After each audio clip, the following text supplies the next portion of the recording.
इसलिए शब्द की महत्वता होती है। ये पाखंड हमारे लोगों ने, जिनको ये काम करना चाहिए था, उन्होंने भी नहीं किया, क्योंकि उसमें भी ऐसे ऐसे लोग पैदा हो गए कि हम सन्यासी हैं लेकिन हमें टिकट चाहिए एमएलए का। तो सन्यास लिया क्यों था यार? कोई कंप्यूटर बाबा है, कोई गोल्डन बाबा है।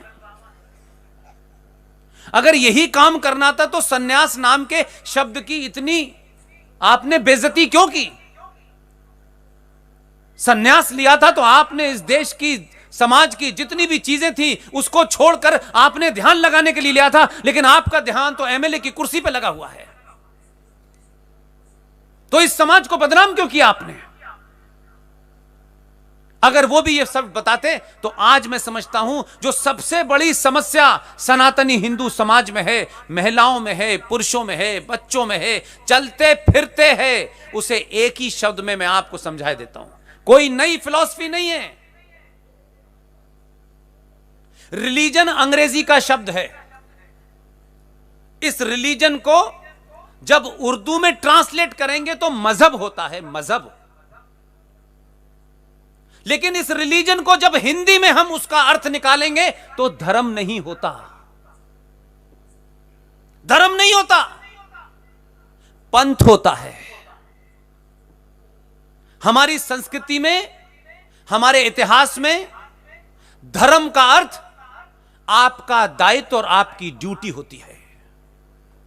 एक पिता का धर्म बेटे के प्रति, परिवार के प्रति क्या होता है, एक पत्नी का पति के प्रति क्या होता है, एक मां का बेटे के प्रति क्या धर्म है। धर्म कोई मंत्रों का, पूजा पाठ का हिस्सा नहीं है। हमारे दायित्व और कर्तव्य की बात कही गई है। हम धर्म शब्द जब कहते हैं तो कंफ्यूज हो जाते हैं, इसलिए हम पूजा पाठ को धर्म समझ रहे हैं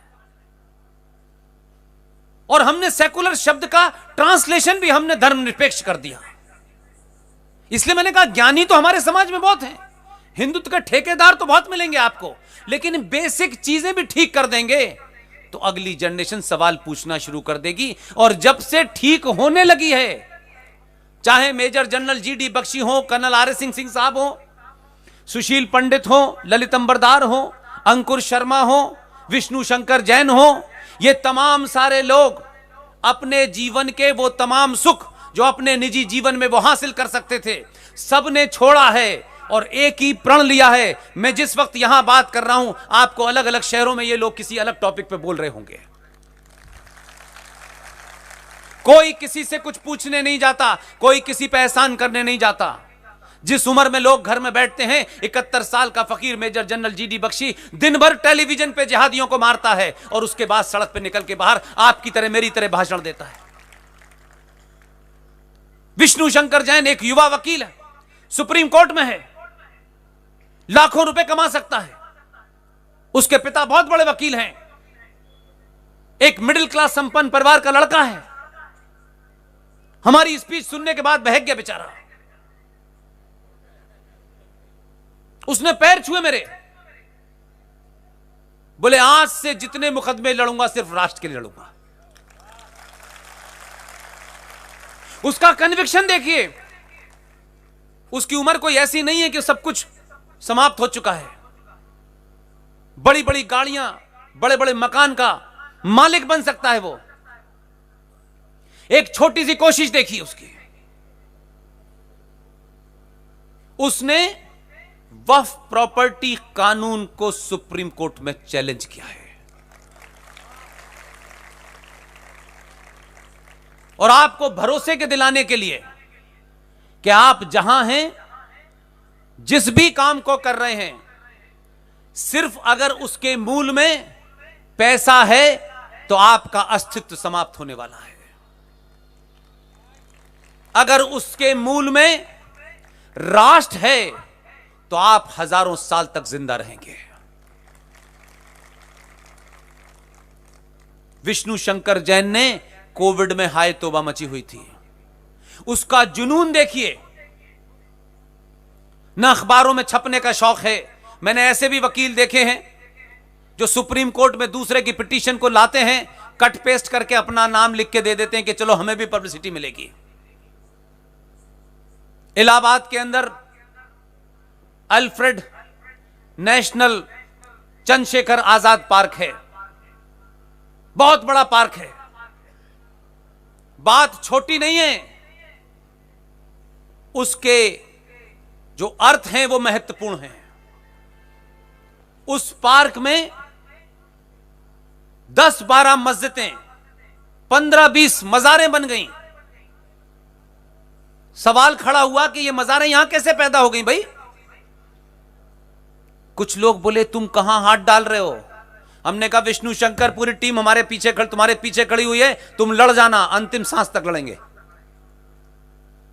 विष्णु शंकर जैन ने इलाहाबाद हाई कोर्ट में पिटीशन दाखिल की कि यह सरकारी पार्क है, इस पार्क के अंदर कैसे ये 85 मज़ारें और मस्जिदें बनी? ये सार्वजनिक संपत्ति के ऊपर नाजायज तरीके से बनी है। जरा अनुमान लगाइए, कोविड चल रहा था और विष्णु शंकर जैन कुरान का इलाज कर रहा था। विष्णु शंकर जैन की पिटीशन वर्चुअल सुनवाई हुई। इसलिए मैंने कहा है कि आप सब मिलकर अगर कोई नारा लगाएंगे तो वो आवाज खाली नहीं जाएगी, इस ब्रह्मांड में गूंजेगी, किसी ना किसी को सुनाई देगी। यूट्यूब के माध्यम से सुनाई देगी, फेसबुक के माध्यम से सुनाई देगी, जरूर सुनाई देगी, मेरा ऐसा विश्वास है। 4 अक्टूबर को वर्चुअल सुनवाई से दिल्ली में बैठ करके इलाहाबाद हाई कोर्ट में पिटीशन की सुनवाई हुई। तर्क और रेफरेंस इतने ताकतवर थे विष्णु शंकर जैन के। यह उसका भाग्य है, यह भारत राष्ट्र का भाग्य है। यह घटना भारत के सनातनियों को जगाने के लिए, उनमें विश्वास पैदा करने के लिए आपके बीच में सुना रहा हूं। आप सब एक चलता फिरता न्यूक्लियर बम हैं। अपनी ताकत को पहचानिए। अपने आप को इतना बौना मत करिए कि किसी विचारधारा और किसी पार्टी के गुलाम हो जाएं। मैंने कहा इसमें जब भी चुनना हो तो राष्ट्र को चुनिएगा, दुनिया आपकी गुलाम हो जाएगी। विष्णु शंकर जैन ने जिस दिन पिटीशन डाली वो नहीं जानता था कि किस बेंच को जाएगी। आप इसका भाग्य देखिए। वर्चुअल के अंदर वैसे भी बहुत ज्यादा डायलॉग नहीं होता है। उस दिन इलाहाबाद हाई कोर्ट में जो एक्टिंग चीफ जस्टिस थे वो हमारी सोच के भी बाप थे। उनकी कोर्ट में सुनवाई हुई, पूरे तथ्य रेफरेंस के साथ दिल्ली में बैठ करके पूरी टीम ने सुनवाई की। शाम 5 बजे जब ऑर्डर आया तो पता है वो ऑर्डर क्या था? ऑर्डर में चीफ जस्टिस साहब ने कहा कि जितनी भी ये नाजायज मस्जिदें और मज़ारें बनी हैं 8 अक्टूबर तक इनको हटा करके मुझे रिपोर्ट किया जाए।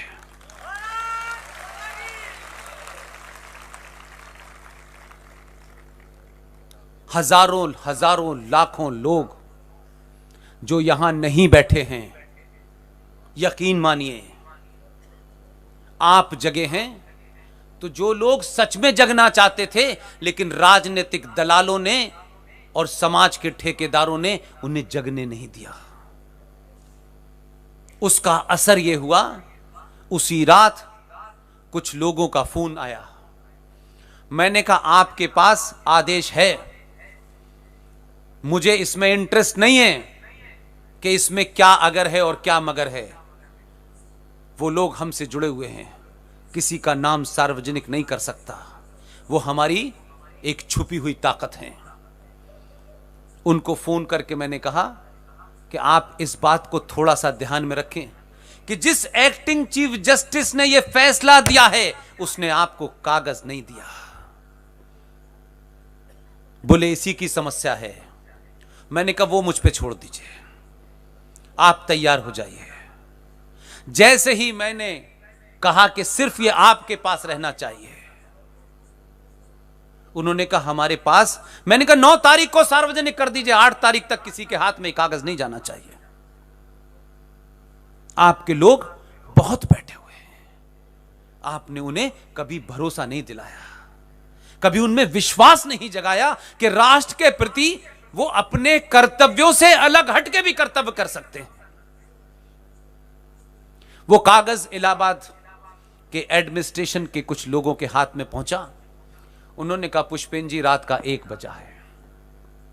रात के 2 बजे एल्फ्रेड नेशनल पार्क पंडित चंद्रशेखर आजाद ने जहां अपने को गोली मारी थी, जहां कांग्रेस के एक सबसे बड़े दलाल लीडर ने अंग्रेजी सिपाहियों को उनकी मुखबरी करके बताया था और वो अंग्रेजों की गोली से नहीं मरना चाहते थे, उन्होंने अपनी रिवॉल्वर से अपनी गोली सर में मार ली थी। उस पार्क को रात के 2 बजे सीआरपी ने घेर लिया और वो अमला बुलडोजर लेके गया। छोटे भाई का पजामा, बड़े भाई का कुर्ता पहने हुए लोग ये समझ गए कि अंदर एक्शन हो रहा है। आवाज नहीं निकाली। वो मज़ारें, वो मस्जिदें जो नाजायज थीं, उसका मलबा रातों वहां से निकाल के कहां कूड़े में फेंका है, मिल नहीं रहा। इसलिए मैं कह रहा हूं कुछ दिनों के लिए, कम से कम 5 साल के लिए, 5 साल के लिए मैं भीख मांग रहा हूं आपसे, अपने लिए नहीं मांग रहा। 5 साल के लिए अपने निजी स्वार्थों को कहीं पुटलिया बांध के लटका दीजिए। 5 साल के लिए स्वार्थ और लालच और कायरता समाप्त हो जाएगी। एक लालची आदमी कभी बहादुर नहीं हो सकता, और जो बहादुर नहीं हो सकता वो हमेशा शत्रु से संबंध बना के अपने जीवन की भीख मांगता रहता है। वो एडजस्ट करता है अपने शत्रु के साथ कि मैं इससे दोस्ती कर लूं तो मेरी जान बख्श देगा, लेकिन शत्रु का चरित्र होता है कि जब उसे जरूरत होती है वो आपकी जान ले लेता है। इसलिए हजारों लोग हैं। जज साहब ने रिटन का ऑर्डर पब्लिक क्यों नहीं दिया था बताऊं आपको? इसलिए कि आपके समाज में बहुत सारे दलाल वहां भी थे। वो कागज दिल्ली आ जाता और दिल्ली में 4 एक्स लॉ मिनिस्टर खड़े होते और स्टे मिल जाता। न उन्हें कहा कि न होगा बांस, न बजेगी बांसुरी, न होगा कागज, न स्टे मिलेगा। 8 तारीख के बाद स्टे ले लेना कि अब यहां कुछ नहीं हो सकता। इसलिए मैं ये बातें इसलिए बताता हूं कि आज भी लोग काम कर रहे हैं। उनकी गिनती कम है, उनकी गिनती करोड़ों में हो जाए, यह आपकी जिम्मेदारी है।